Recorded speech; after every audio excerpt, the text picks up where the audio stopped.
Good evening. I'm Jackie Austin. And I'm Jacques Austin. I'd like to thank you, the New Bethlehem family, and those of you that have viewed these segments. I'd like to say thank you to Pastor Rogers for allowing us the opportunity to come in and talk to you about mental health, something that is near and dear to us, and we want to share that message not only with our church members, but to all the viewers.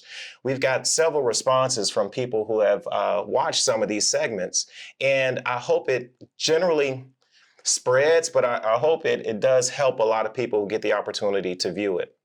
Absolutely. Being a blessing to someone as well. Well, we really want to share that message that mental health is really important. It's just as important as our physical health.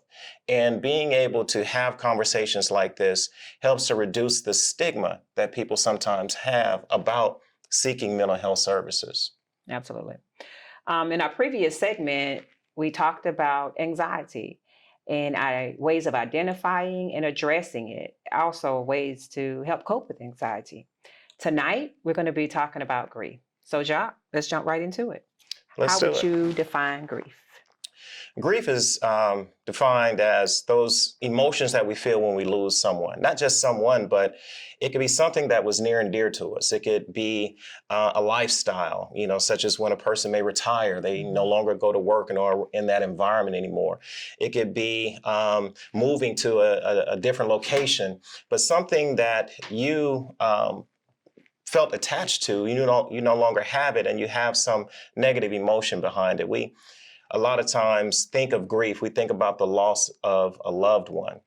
There's, the sadness, the anger, the denial, and all of those negative emotions is the grief that we experience. It was, I guess, in short, grief is those emotions that we feel behind the loss of a loved one.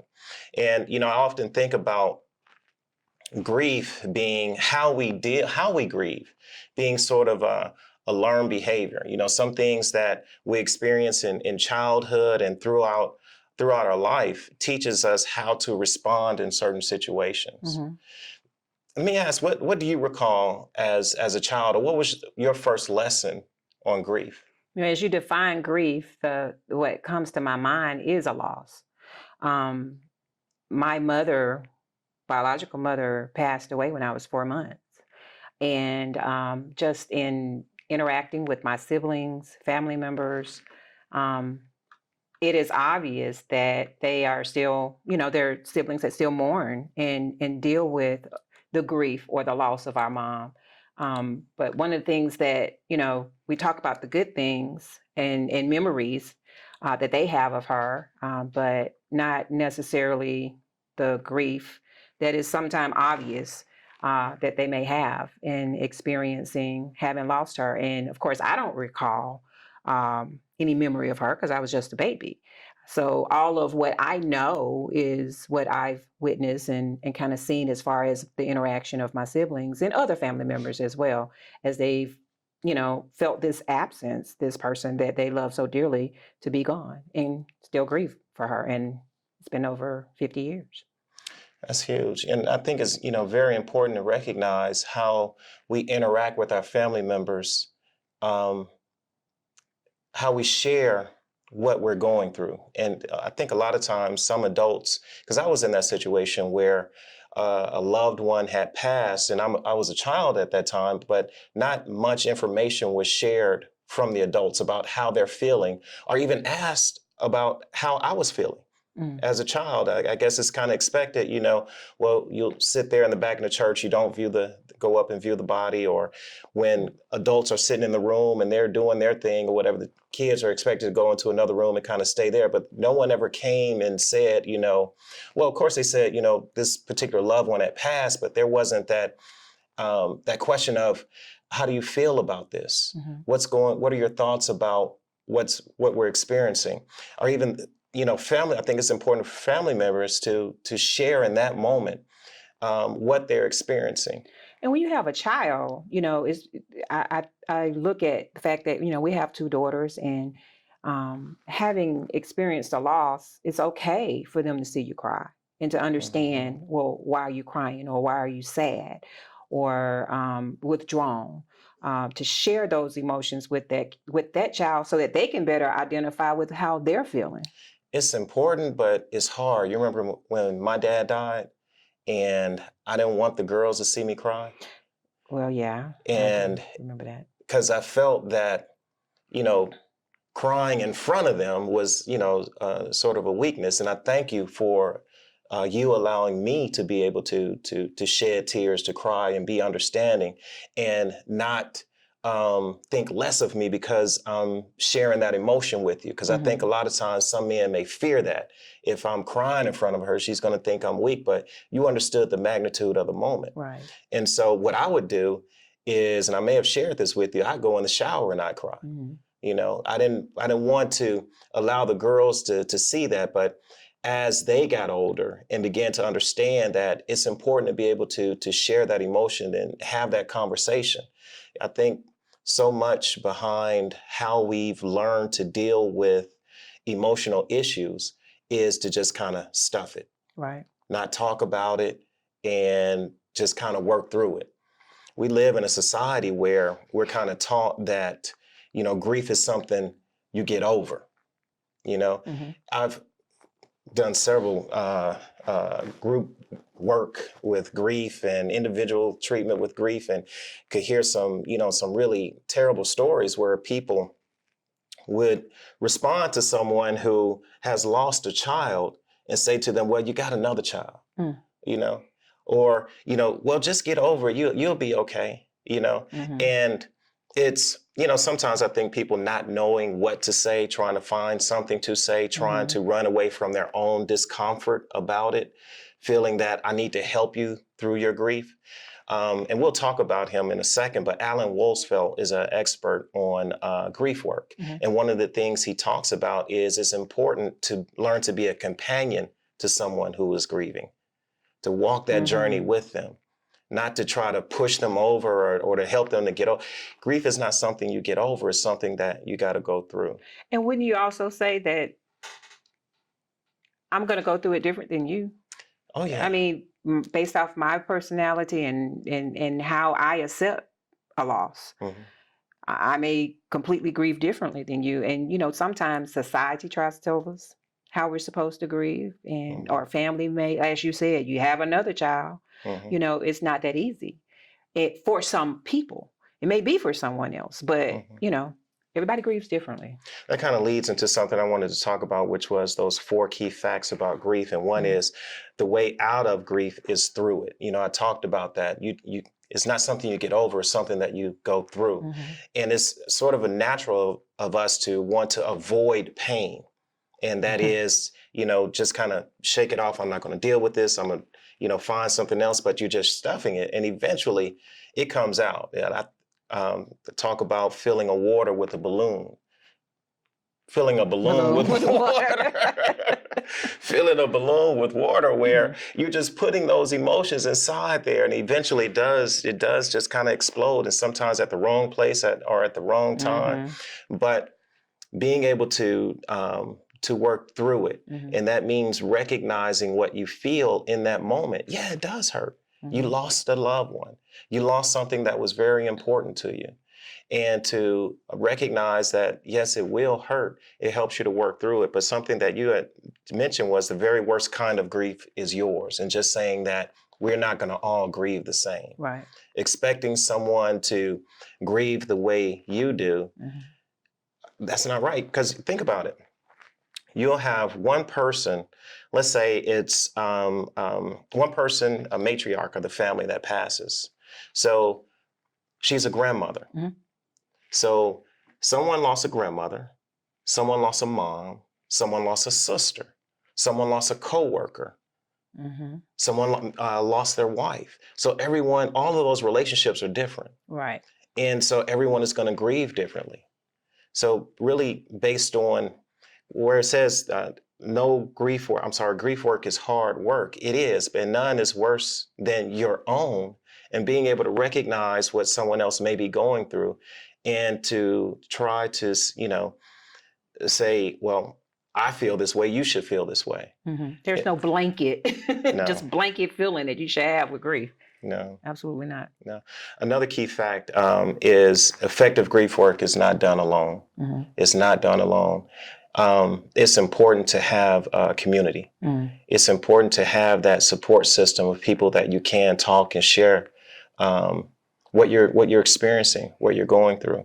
Because I've seen where people have, for a period of time, try to do it by themselves and feel that they're going crazy, and then come into a group and talk with other people who are going through the same experience, and now feel that sense of comfort to share and open up and talk, being able to transfer that grieving into mourning. Okay. Speaking of mourning, Jock, how would you define mourning? I mentioned Alan Wolfsfeld earlier, and he describes or defines mourning as is an expression of grief outside. It's crying, it's talking with people, it's sharing stories about your loved one. And you've heard me share this, that's how our loved ones continue to live. When we talk about them, when we share the stories of joy that they brought us, the lessons that we've learned, and you hear me talk about my grandparents all the time, and there are people who've never met them, but from the stories that I share can tell you some things about them. And being able to share those stories is kind of where the healing comes in. It's that mourning part of it, where you recognize that my loved one, though I don't have a physical relationship, I can have a spiritual and emotional relationship with them. And I can identify to that part as well. Again, with the loss of my mom, I know as much as I know about her because of the joyous moments that were shared with me. And I think that too is a part of my family members mourning her, because they found joy in sharing information or sharing stories and whatnot with me. But at the same time, they lost a mother, and there's still grief and they still mourn. And I do get it. But for me, for someone that I never knew, I do get to live vicariously through the stories that they tell or they share with me. And I even have a whole image of her doing certain things that they share with me because they share, a wealth of information. And that's really important, being able to talk with family members about those stories and sharing that information. Yeah, because even with, she was my mom. I didn't know her. I still found myself at time grieving. It's a loss for a mother or a relationship that I never had. But again, still the flip side of that is, from a mourning perspective, I still know that I can share memories and joys that other family members had through their process, and being able to share that with me. And I can recall times of your sister sitting around with you and sharing those stories, and how everyone sort of lights up, and the music is playing, and one or two will get up and dance, and and being able to turn it into a joyous experience rather than one of sorrow and sadness. Some things I want to point out, realistic expectations. Again, this is Alan Wolfsfeld, and realistic expectations for grief and mourning. And one is, you will naturally grieve. And we will naturally feel that loss, but we'll have to do work to try to mourn. You have to make a conscious effort to mourn. So there'll be times that you want to lay in the bed and don't want to get up, and you feel this heaviness, this sadness. But being able to, one of the exercises that we do is creating lists. And that list can be, put my feet on the side of the bed, step 1. Step 2, stand up. Step 3, walk to the bathroom. Step 4, do my bathroom routine. And crossing those things off those lists until now the list is just get up and get ready for work. Drive to work. Go to lunch. But creating that list and kind of crossing through those things. But it's an intentional effort to move through the pain. I often talk with, especially with men who are, now identifying this emotion of grief and talking about it. And they'll have moments where that sadness overcomes them. It's sudden. It comes from nowhere. We call it stug moments, STUGG. S, sudden. T, temporary. Upsurge of grief. Okay. Sudden temporary upsurge of grief, STUG, just one G. Mhm. So a person may be out someplace and you'll hear a song that reminds you of your loved one, or Mm. you may smell a scent and you feel this sudden sadness that comes over you. And if you're in a place and you need to cry, if you're at work and say, well, let me step outside for a minute and let this temporary emotion just kind of flow through me. I think is where I'm not going to deal with that right now. No, I'm not going to think about it. Yeah, but Mhm. if you're in a place to allow yourself to express that, do that. Mhm. But you'll have those moments. And I think when you recognize that those moments will occur, you're not so surprised behind it when it does. I know a little earlier you spoke on there are other um, losses other than the loss of a life, in terms of grieving. And as you go through that example, what comes to mind is the loss of a relationship. I mean, it could just be a relationship Hmm. and the music reminding you of someone or the smell or what Hmm. have you, and stifling that, but not allowing yourself to move through that as well. It's a loss, Hmm. and move through that so that you can mourn Hmm. and, you know, get yourself in a position where you can deal with the fact that you have had this loss and then proceed with the next phase. And when you say relationship, I'm kind of thinking of a friendship, someone losing a close friend, Could and be a that's that friend. person that Mhm. you normally would talk to, Mhm. that you would share things with. Mhm. Well, if you don't have someone that you can talk to, write it down. Begin journaling. Mm. There are a lot of journal starters that are out there that ask very poignant questions that kind of gets the thought flowing and Mm. allows a person to identify and express their emotions, Mhm. express what's going on. Um, the next one, your grief and mourning will involve a wide variety of different thoughts and feelings. A Mm. wide variety of different thoughts and feelings. Um, I can remember talking with a young lady who had lost her son, and she would talk about going into a grocery store and saw someone that she thought was him, Mhm. and that feeling just overwhelmed her. It took her back to the first day, and she became angry all over again. Mm. Um, and depending on the nature of the loss, the nature of the relationship of the person that you lost, you'll feel a wide variety of feelings. There may be anger at Mhm. times, anger with God, anger with if there were medical person involved, or angry with yourself, and sometimes wondering if I had just gone left instead of right, I could have made it to the You could have house. made a difference, There's right? that feeling, that thoughts of guilt that Mhm. sometimes we place upon ourselves. Mhm. But being able to identify and what that is, and talk with someone about it, is really important. Yeah, it is. Oh, one other thing we'll get into. Your grief and mourning will impact you in all five realms of experiencing. I mean, and they talk about it can impact you physically, Mhm. emotionally, cognitively, your thought process, Mhm. socially and spiritually. So physically, of course, where person may feel, they don't want to eat. They're not sleeping, and that impacts you physically. Of course, we talked about the emotion of it and the cognitive, just that thought process. Sometimes it can be hard to think, and kind of hard or difficult to focus. Um, and socially, a person may want to cut themselves off from everyone else and kind of isolate themselves. And then spiritually, again, like I mentioned, sometimes, a person may be angry with God, or questioning. And being able to have someone that you can talk to about those thoughts, because all kinds of thoughts and feelings, all kinds of, I'm sorry, thoughts will pop into our mind, and if we continue to dwell on those thoughts, we're going to begin to feel a certain way. Right.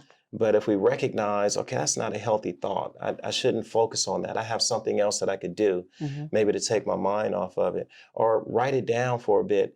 And hopefully, if you go into therapy, or decide to join a grief support group, there are several of them. Um, One that I used to work with, Community Grief Support in Homewood, Mhm. they offer free grief support. I've worked a number of years with them. Mhm. But finding those resources that can help a person get through that difficult time. I think the operative or the main thing that I gather from this piece that we're talking about right now is just remembering that you don't have to go through it by yourself. Hmm. And don't be afraid to ask for help, seek help, and even with family members who don't mean any harm by trying to give you their own words of encouragement that you may not feel that they're encouraging, but finding a group to make sure that you are able to talk to someone or people who are experiencing the same type of emotions that you may be feeling, or again, a therapist. So you don't have to be by yourself. An approach that community grief support had was loss specific. Because as I said, you'll have one person that may pass and affect a lot of people differently. So they would have a group specifically for the working widowed, a group for loss of adult child, a group for a general loss, because understanding that people experiencing the same type of loss are going to have some of those same experiences and can better relate with one another. Right. So it's important to have that support. Another key fact was you need to feel it to heal it. You need to feel it to heal it. When we try to avoid those emotions and not address them is when we do more damage. That idea of, being strong and I'm okay because I'm not crying, I'm okay because I'm not showing hurt, I feel is actually a weakness. The strength is being able to say, I'm not okay. I'm not feeling well. And the person that you're saying this to, recognizing that I don't have to help you get over this, but I can walk with you and be a companion and help you to get through this. Awesome. And we need other people to help us. We need other Absolutely. people, as you said, having that not just family support, the support of your church. It is community. It's I think is vital, is huge, is important. We're not meant to be these islands floating around. We're a community. We're social beings. Right. We need to feel that love for one another. We need to feel that we're accepted. We need to feel that someone needs us and know that we need others. And grief can be a pretty difficult thing to get through. Yeah, especially by yourself. Especially by yourself. Yeah. Okay. Well, I'd like to say thank you for joining us on our third segment. Hopefully something was said here through our bleeps and bloopers that we had. But I've enjoyed talking with you about this today, Jackie. Same here. Learned a lot, and preferably the information that you and I have just shared is going to be a blessing to our listeners as well. Okay. Looking forward to our next segment where we'll be talking about depression. Right. And we'll jump into that next time. Yes. Thank you and have a blessed evening. Thank you.